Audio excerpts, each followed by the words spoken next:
সরকার নীতিগতভাবে সিদ্ধান্ত নিয়েছে বাংলাদেশ জেল ডিপার্টমেন্টের নামটা পরিবর্তন করে কারেকশনাল সার্ভিস বাংলাদেশ করবে।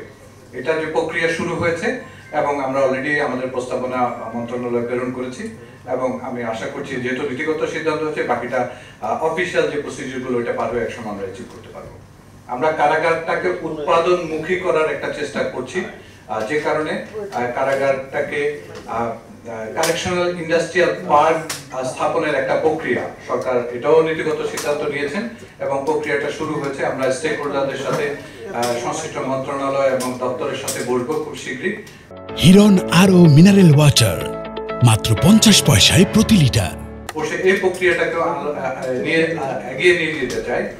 কারণটা হচ্ছে যে আমাদের প্রায় ইন অ্যান অ্যাভারেজ 70 থেকে 75 হাজার বন্দী সারা বছর আমরা এখানে হোল্ড করি কারাগারে এবং আমাদের যে স্ট্যাটিস্টিক্স বলছে আমাদের প্রায় 50 হাজারের মতো সক্ষম জনবল, উৎপাদনমুখী জনবল কারাগারে আমরা প্রতি বছর সারা বছর ধরে কারাগারগুলোতে অবস্থান করে।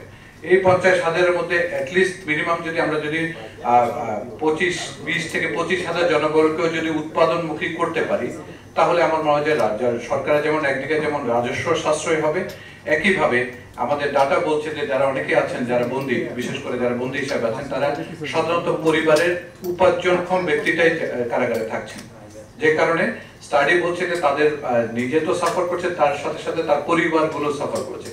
আপনাদের দেখেছেন যে আমাদের মাননীয় উপদেষ্টা কিন্তু পরিষ্কার করে বলেছেন যে যাদেরকে যদি এরকম আমরা একটা পর্যায়ে নিয়ে যেতে পারি যাতে তারা কারাগারে বসে উৎপাদনমুখী হয়ে ইভেন তাদের পরিবারের সাফারিংসটাকে কমাতে পারে। হয়তোবা বন্দী থাকার কারণে তাদের চলাচল সীমিত থাকবে, বাট তারা উৎপাদনমুখী হয়ে তাদের নিজস্ব খরচগুলো মেটাতে পারবে, এর পাশাপাশি তারা কারাগারে বসে কিন্তু ফ্যামিলিকে সহায়তা করবে।